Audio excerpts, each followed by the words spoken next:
ದಿನಾಂಕ 7/3/2025 ನಮ್ಮ ಕರ್ನಾಟಕದ ಮಾನ್ಯ ಮುಖ್ಯಮಂತ್ರಿಗಳಾದ ಸಿದ್ದರಾಮಯ್ಯನವರು ವಿಧಾನಸಭೆಯಲ್ಲಿ ಬಜೆಟನ್ನು ಮಂಡಿಸಿದ್ದಾರೆ. ಇಡೀ ರಾಷ್ಟ್ರದಲ್ಲಿಯೇ ಒಂದು ಉತ್ತಮ ಬಜೆಟ್, ಎಲ್ಲ ವರ್ಗದ ಜನರಿಗೆ ಸಮಪಾಲು ಸಮಬಾಳು ಅನ್ನಂಥ ಒಂದು ಬಜೆಟನ್ನು ಅವ್ರು ಕೊಟ್ಟಿದ್ದಾರೆ. ಆ ಬಜೆಟ್ ಓದುವಾಗ ಇನ್ನೂ ಕೊನೆ ಸಾಲ ಮುಖ್ಯಮಂತ್ರಿಗಳು ಓದಿರಲಿಲ್ಲ, ಇನ್ನೂ ಅಂದರೆ ಅಷ್ಟು ಅರ್ಜೆಂಟ್ ಇತ್ತು ಬಿ ಜೆ ಪಿಯವರಿಗೆ. ಈ ಬಜೆಟ್ ಹಲಾಲ್ ಬಜೆಟ್ಟು, ಇದು ಮುಸ್ಲಿಮರ ಓಲೈಕೆ ಬಜೆಟ್ಟು, ಇನ್ನೂ ಓದೋದು ಮುಗಿದಿರಲಿಲ್ಲ ಅವ್ರದ್ದು. ಅಂದರೆ ಇವ್ರಿಗೆ ಎಷ್ಟು ಅರ್ಜೆಂಟ್ ಇದೆ ಅಂದರೆ ಮುಸ್ಲಿಮರ ಬಗ್ಗೆ ಟೀಕೆ ಮಾಡೋದಾಗಲಿ, ಆ ಬಜೆಟ್ ಬಗ್ಗೆ ಟೀಕೆ ಮಾಡೋದಾಗಲಿ ಅಷ್ಟು ಅರ್ಜೆಂಟ್ ಇತ್ತು ಇವರಿಗೆ. ಈ ರಾಜ್ಯದ ಸರ್ಕಾರದ ವಿರೋಧ ಪಕ್ಷದ ನಾಯಕರಾದ ಆರ್ ಅಶೋಕ್ ಅವರು ಇದು ಹಲಾಲ್ ಬಜೆಟ್ ಅಂತ ಹೇಳಿದ್ರು. ಇವರು ಜಾಣರದಾರೋ ಮೂರ್ಖರದಾರೋ ನಮಗೇನು ಅಂತ ಅರ್ಥ ಆಗ್ತಾಯಿಲ್ಲ ರಾಜ್ಯದ ಜನರಿಗೆ. ಹಲಾಲ್ ಅನ್ನೋದು ಅರ್ಥನೇ ಮೊದಲು ಗೊತ್ತಿಲ್ಲ ಇವರಿಗೆ. ಹಲಾಲ್ ಅಂದ್ರೆ ಅದೊಂದು ಪವಿತ್ರ ಹೆಸರು. ಹಲಾಲ್ ಅಂದ್ರೆ ಪ್ಯೂರ್, ಉತ್ತಮ, ದೃಢೀಕೃತ. ಯಾವುದೇ ಒಂದು ವಸ್ತು ಇದು ಹಲಾಲ್ ಅಂತ ಹೇಳಿದ್ರೆ ದೃಢೀಕೃತ. ಅದೇ ದೃಢೀಕೃತ ಅಂದ್ರೆ ಲೀಗಲ್, ಕಾನೂನುಬದ್ಧವಾಗಿ ಇದು ದೃಢೀಕೃತ, ಅದರ ಅರ್ಥ. ಮತ್ತು ನೀವು ಇದಕ್ಕೆ ಹಲಾಲ್ ಅಂತೀರಂದ್ರೆ ಏನು ಅರ್ಥ ಅಂದರೆ ನೀವು ಒಪ್ಕೊಂಡಂಗೆ ಆಯ್ತಲ್ಲ, ಇದು ಕಾನೂನುಬದ್ಧವಾಗಿ ಲೀಗಲ್ ಇದೆ, ದೃಢೀಕೃತ ಅಂತ ಹೇಳ್ದಂಗೆ ಆಯ್ತಲ್ಲ, ನಿಮಗೆ ಅರ್ಥನೇ ಗೊತ್ತಿಲ್ಲ. ಇನ್ನು ಮುಸ್ಲಿಮರಿಗೆ 4,500 ಕೋಟಿ ಬಜೆಟ್, ಮೈನಾರಿಟಿಗೆ, ಮುಸ್ಲಿಮರಿಗೆ ಕೇವಲ ಅಲ್ಲ, ಮೈನಾರಿಟಿ ಇಲಾಖೆಗೆ 4,500 ಕೋಟಿ ಬಜೆಟ್ ಇಟ್ಟಿದ್ದು ತಪ್ಪು. ಮುಸ್ಲಿಮರು ಓಲೈಕೆಗಾಗಿ ಇಟ್ಟಿದ್ದೀರಿ. ಅಲ್ಪಸಂಖ್ಯಾತರ ಇಲಾಖೆಯಲ್ಲಿ ಕ್ರಿಶ್ಚಿಯನ್ರಿದ್ದಾರೆ, ಬೌದ್ಧರಿದ್ದಾರೆ, ಜೈನರಿದ್ದಾರೆ. ಈ ಎಲ್ಲ ಸಮುದಾಯಗಳ ಸಲುವಾಗಿ 4,500 ಕೋಟಿ ಇಟ್ಟಿದ್ದು. ಹಾಗೆ ನೋಡಿದ್ರೆ ಈ 4,500 ಕೋಟಿ ಇಟ್ಟಿದ್ದನ್ನು ಈ ಸಮುದಾಯಗಳು ವಂಚಿತಗ್ಯಾವ ಅಂತ ಹೇಳ್ಬೇಕಾಗ್ತದೆ. ಇವತ್ತು ಈ ಸಮುದಾಯಗಳ ಜನಸಂಖ್ಯೆ ಎಷ್ಟು, ಈ ರಾಜ್ಯದ ಅಭಿವೃದ್ಧಿಯಲ್ಲಿ ಇವ್ರ ಪಾಲೆಷ್ಟು, ಈ ರಾಜ್ಯದ ಶ್ರಮಿಕ ವರ್ಗದಲ್ಲಿ ಇವ್ರ ಪಾಲೆಷ್ಟು, ಈ ರಾಜ್ಯದ ತೆರಿಗೆ ಕಟ್ಟೋದ್ರೊಳಗೆ ಇವ್ರ ಪಾಲೆಷ್ಟು, ಈ ಸಮುದಾಯಗಳದು ಅರ್ಥ ಮಾಡ್ಕೋಬೇಕು ಮಾತಾಡೋರು. ಪರಿಶಿಷ್ಟ ವರ್ಗ ಮತ್ತು ಪರಿಶಿಷ್ಟ ಪಂಗಡಗಳು ಬಿಟ್ಟರೆ ಎರಡನೇ ಅತಿ ದೊಡ್ಡ ಸಮುದಾಯ ಈ ರಾಜ್ಯದಲ್ಲಿ. ಈ ಸಮುದಾಯವನ್ನು ಕೇವಲ 4,500 ಕೋಟಿ ಕೊಟ್ಟಿದ್ದಕ್ಕೆ ಇವ್ರ ಹತ್ರ ಏನಾದರೂ ಸಬ್ಕಾ ಸಾಥ್ ಸಬ್ಕಾ ವಿಕಾಸ್ ಅನ್ನೋದು ಏನಾರ ತಲೆಯಾಗಿದ್ದರೆ ಇವರು ಪ್ರಧಾನಮಂತ್ರಿಗಳ ಘೋಷಣೆ, ಇನ್ನೂ ಬಜೆಟ್ ಕಡಿಮೆ ಇದೆ, ಭಾಳ ಕಡಿಮೆ ಕೊಟ್ಟಿದ್ದೀರಿ, ಕೇವಲ 1% ಕೊಟ್ಟಿದ್ದೀರಿ.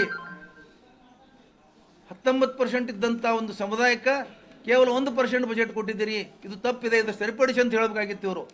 ಅವಾಗ ಸಬ್ಕಾ ಸಾಥ್ ಸಬ್ಕಾ ವಿಕಾಸ್ ಅನ್ನೋದಕ್ಕೆ ಏನಾದರೂ ಒಂದು ಗೌರವ ಇರ್ತಿತ್ತು.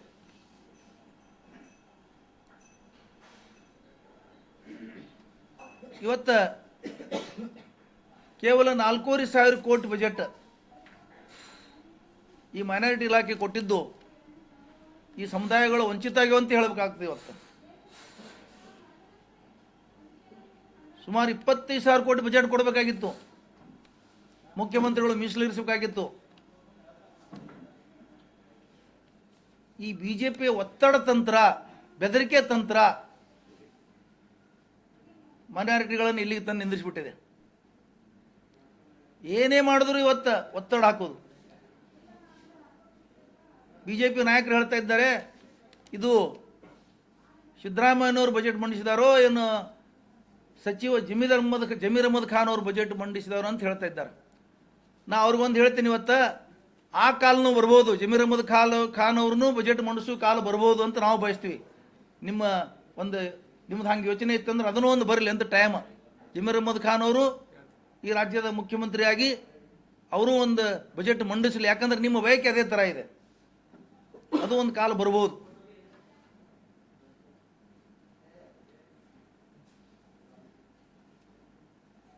ನೀವು ಪರಿಶಿಷ್ಟ ವರ್ಗಗಳ ಬಗ್ಗೆ ಒಂದು ಕಡೆ ಮಾತಾಡ್ತೀರಿ, ಅವ್ರ ಬಜೆಟ್ ಕಡಿಮೆ ಮಾಡಿದ್ರಿ, ಅವ್ರಿಗೆ ಬಜೆಟ್ ವಾಪಸ್ ತೊಗೊಂಡ್ರಿ ಅಂಥೇಳಿ. ಅದೇ ಟೈಮ್ದಲ್ಲಿ ಮುಸ್ಲಿಮರ ಬಜೆಟು ಯಾಕೆ ತೊಗೊಳ್ಳಿಲ್ಲ ಅಂತ ಕೇಳ್ತೀರಿ. ಆಯಾ ಸಮುದಾಯಗಳು ಬಜೆಟ್ದ ಹಣ ಪಡೆಯೋದು ಹಕ್ಕದು. ನೀವು ಆತ್ಮವಂಚನೆ ಮಾಡ್ಕೊಂಡು ಮಾತಾಡ್ತಾ ಇದ್ದೀರಿ. ನಿಮ್ಮ ಹತ್ರ ಪಾಪ ಪ್ರಜ್ಞೆ ಅನ್ನೋದಿಲ್ಲ, ನಿಮ್ಮ ಹತ್ರ ಮಾನವೀಯತೆ ಅನ್ನೋದಿಲ್ಲ.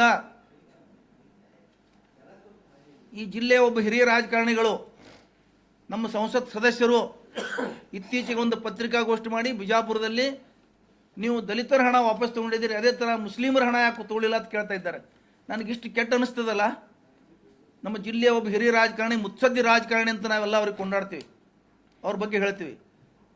ನೀವು ಯಾರನ್ನು ಓಲೈಸಲಿಕ್ಕೆ ಮುಸ್ಲಿಮರು ಟೀಕೆ ಮಾಡ್ತಾ ಇದ್ದೀರಿ, ಮುಸ್ಲಿಮರ ಬಗ್ಗೆ ಇವತ್ತು ಬಜೆಟ್ ಯಾಕೆ ವಾಪಸ್ ತೊಗೊಳ್ಳಿಲ್ಲ ಅಂತ ಕೇಳ್ತಾ ಇದ್ದೀರಿ. ನೀವು ಯಾರನ್ನು ಓಲೈಸಲಿಕ್ಕೆ, ಯಾರನ್ನು ಓಲೈಸಿ ನೀವು ಏನು ಪಡಿಬೇಕಂತಿದ್ರಿ? ಯಾವ ಆಸೆ ಕಾಡ್ತಾ ಇದೆ ನಿಮ್ಗೆ?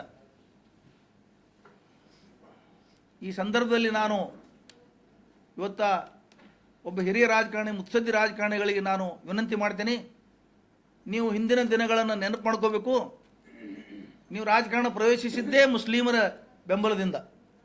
25-30 ವರ್ಷಗಳ ಕಾಲ ನೀವು ಮುಸ್ಲಿಮರ ಬೆಂಬಲದಿಂದ ರಾಜಕಾರಣದಲ್ಲಿ ಸ್ಟ್ಯಾಂಡ್ ಆಗಿ ನಿಂತ ಬಳಿಕ ಇವತ್ತು 50 ವರ್ಷ ಪೂರೈಸ್ತಾ ಇದ್ದಾರೆ ನಿಮ್ಮ ರಾಜಕಾರಣದ. ನೀವು ಸತತವಾಗಿ 45 ವರ್ಷಗಳ ಕಾಲ ನೀವು ಅಧಿಕಾರದಲ್ಲಿದ್ದೀರಿ. ಮುಸ್ಲಿಮರು ನಿಮಗೆ ಬೆಂಬಲ ಕೊಟ್ಟಿದ್ದಾರೆ, ಎಲ್ಲ ಮೈನಾರಿಟಿ ಸಮುದಾಯಗಳು ಕೊಟ್ಟಿದ್ದಾವೆ, ಬೌದ್ಧರು ಕೊಟ್ಟಿದ್ದಾರೆ, ಸಿಖ್ರು ಕೊಟ್ಟಿದ್ದಾರೆ, ಕ್ರಿಶ್ಚಿಯನ್ರು ಕೊಟ್ಟಿದ್ದಾರೆ, ಜೈನರು ಕೊಟ್ಟಿದ್ದಾರೆ. ಇವತ್ತು ನೀವು ಮೈನಾರಿಟಿ ಬಜೆಟ್ ಯಾಕೆ ತೊಗೊಳ್ಳಿಲ್ಲ, ಮುಸ್ಲಿಮರ ಬಜೆಟ್ ಯಾಕೆ ತೊಗೊಳ್ಳಿಲ್ಲ ಅಂತ ಕೇಳಿದ್ರಂದ್ರೆ ಅದನ್ನು ತಿದ್ದುಪಡಿ ಮಾಡ್ಕೋಬೇಕು ನೀವು ನಿಮ್ಮ ವಿಚಾರಗಳನ್ನು. ಈ ಸಂದರ್ಭದಲ್ಲಿ ನಾನು ಸಲಹೆ ಹೇಳ್ತೀನಿ ಅವ್ರಿಗೆ.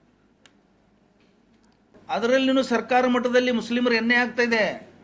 ಸರ್ಕಾರದ ಮಟ್ಟದಲ್ಲಿ ಅದ್ರ ಬಗ್ಗೆ ಧ್ವನಿನೇ ಎತ್ತಾ ಇಲ್ಲ. ನೀವು ಇಟ್ಟರು ಅನುದಾನನೇ ಯಾವುದೇ ಬರೀ ಅಲ್ಪಸಂಖ್ಯಾತರಿಲ್ಲ, ಪರಿಶಿಷ್ಟರಿಗೆ ಇಟ್ಟರು ಅನುದಾನ ಆಗ್ಲಿ ಅಥವಾ ನೀರಾವರಿಗೆ ಇಟ್ಟರು ಅನುದಾನ ಆಗ್ಲಿ, ಮೀಸಲಿಡೋ ಅನುದಾನನೇ ಬಳಕೆ ಆಗ್ತಾ ಇಲ್ಲ.